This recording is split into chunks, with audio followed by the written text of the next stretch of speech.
안녕하세요, 신쌤입니다.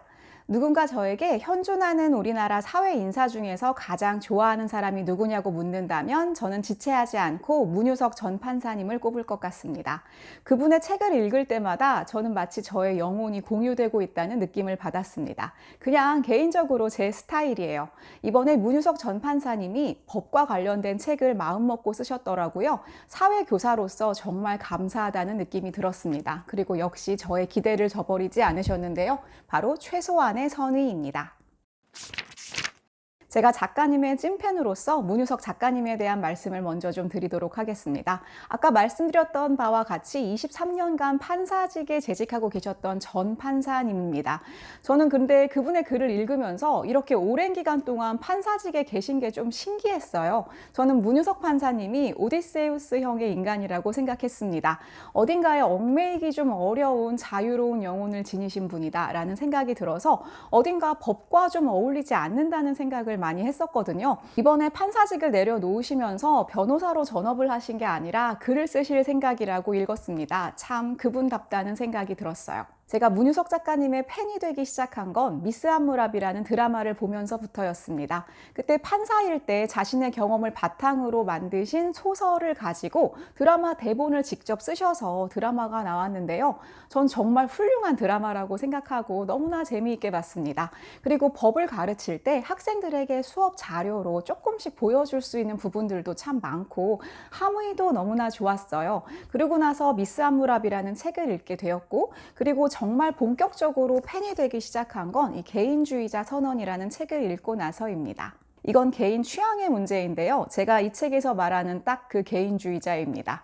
그래서 이 책을 읽을 때는 정말 무릎을 계속 치면서 읽었어요. 이렇게 공감할 수 있을까라는 생각을 하면서 이런 분이 이런 글을 써주시다니 라는 생각을 하면서 너무나 좋아하면서 읽었던 책입니다. 그때부터 이제 팬이 되었고요. 그 뒤에 문유석 판사님이 내신 책은 거의 다 읽어봤던 것 같습니다.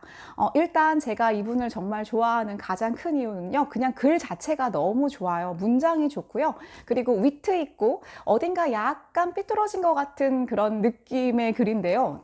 약간 저랑 좀 비슷한 것 같아가지고 저는 정말 좋아하는 스타일의 문체를 쓰시고요.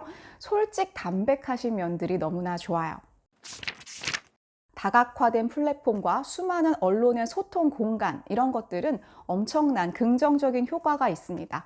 우리 민주주의에서도 진일보할 수 있는 커다란 기회가 되어 주었어요. 하지만 그 어두운 측면으로 극단주의가 득세할 수 있는 통로가 되었다는 것을 부정할 수는 없을 것 같습니다. 누구나 유튜브를 통해서 자기 생각을 이야기할 수 있고 자신의 성향을 표출할 수 있습니다. 이때 많은 사람들의 시선을 끌기 위해서는 좀 더 극단적인 표현이 필요합니다. 강한 편향이 나타나게 되는 것이죠.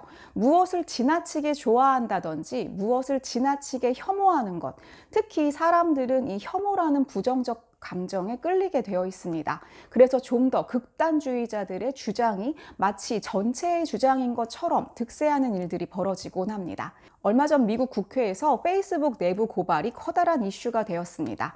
페이스북이 이런 극단적인 그리고 혐오와 관련된 표현들을 오히려 거르지 않고 더 내보냄으로 인해서 청소년들에게 그리고 많은 사람들에게 악영향을 끼치고 있는 것을 묵과하고 있다라고 하는 고발이었는데요.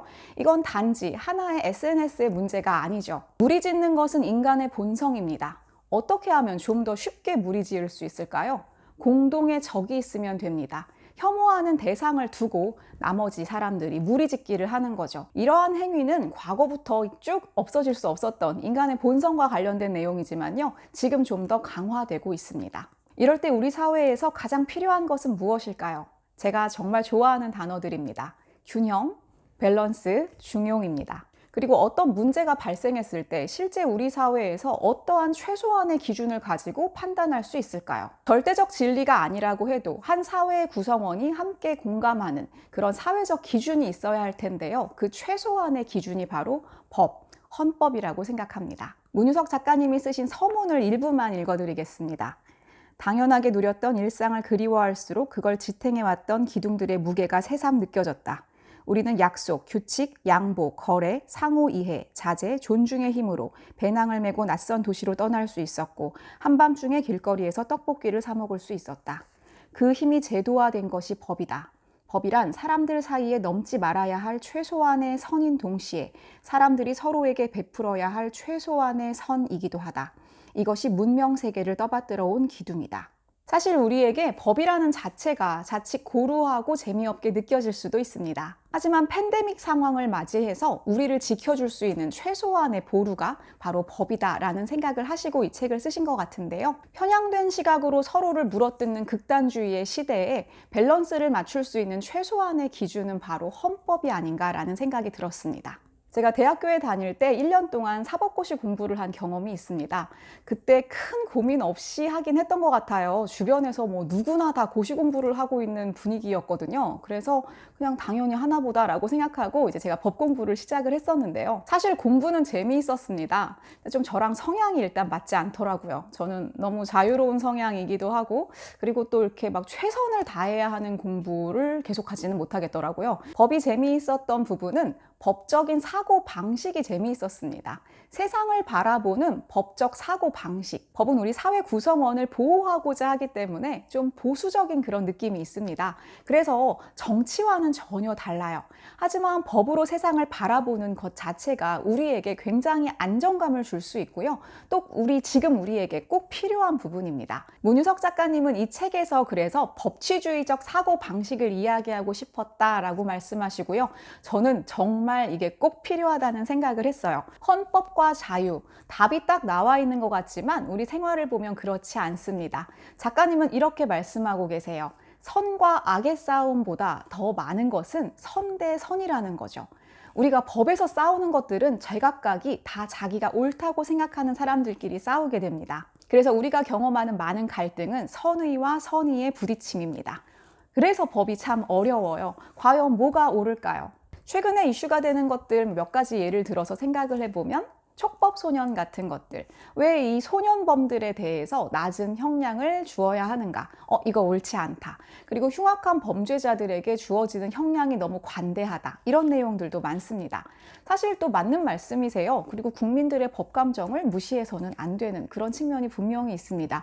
그럼에도 불구하고 지금까지 역사에서 왜 이런 식으로 법적 사고방식이 이루어졌는지에 대한 설명이 이 책을 보면 좀 수긍이 가고 이해가 됩니다. 작가님은 이게 무조건 옳아 이렇게 말씀하시지 않으세요. 그리고 함께 우리가 고민했던 내용들을 전부 다 들어주시는 그런 기분이 듭니다. 이런 주장도 있고 이런 주장도 있어요. 그리고 본인도 깊숙이 고민을 하십니다. 그리고 자신이 예전에 생각했던 것과 지금의 생각이 달라진 부분도 있다는 것을 아주 솔직하게 다루고 계세요. 그래서 이 책의 최고의 미덕은 바로 중용 밸런스입니다. 이보다 더 균형 잡힌 시각으로 사회를 볼 수 있을까라는 생각이 들 만큼이에요. 극단주의의 시대, 특히 이 극단주의의 가장 취약한 계층이 청소년들입니다. 학생들이 지금 혐오 문화에 지나치게 노출되어 있습니다. 아주 위험한 수준입니다. 남성과 여성은 세상의 반반입니다. 왜 그들이 서로를 증오해야 하나요? 왜 서로를 혐오해야 하나요? 이성적으로 옳고 그름에 대한 생각을 하기 전에 앞서서 우리는 먼저 혐오라는 감정에 중독됩니다.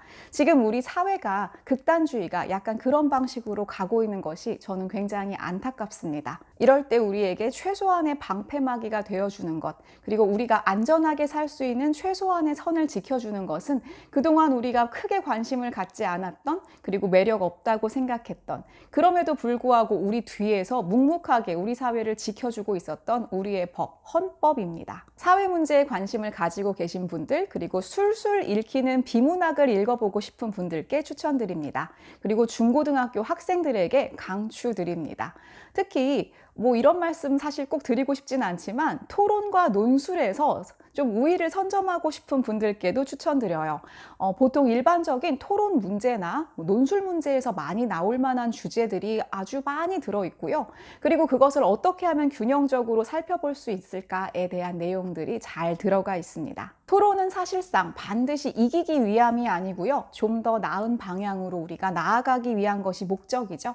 그렇게 생각하면 이 책이 최고의 토론 교재가 될 수도 있을 것 같습니다. 보실 일은 없겠지만 문유석 작가님 너무나 감사드리고 건강하세요. 그리고 오늘 영상을 봐주신 모든 분들께 진심으로 감사드립니다. 다음에 또 뵙도록 할게요.